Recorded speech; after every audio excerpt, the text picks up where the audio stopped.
আলাইকুম। আমরা এখন মেট্রো রেল দিয়ে যাচ্ছি। মেট্রো রেল পরিবেশ, সুন্দর পরিবেশ।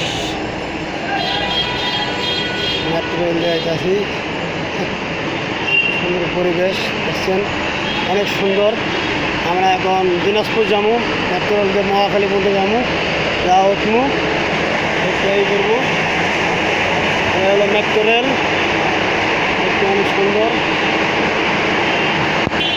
মেট্রো রেল লিফট সিস্টেমও আছে, লিফট অনেক সুন্দর সুন্দর। মেট্রো রেল প্রবেশ করলাম গেট দিয়ে, মেট্রো রেল ভিতরের কোর্স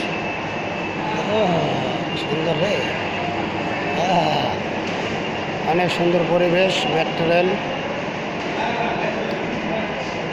সুন্দর পরিবেশ, অনেক সুন্দর পরিবেশ। আমরা এখন মহাখালী যাব, মহাখালী যাওয়ার পরে বাসে চলবো, ট্রেন দিয়ে চলে যাবো। এই যে এমন মেট্রো রেলের সিস্টেম না, এই যে কার্ড সিস্টেম, এখানে টাকা ঢোকানো হয়, এরপরে টিকিট কাটা হয়। মহাখালী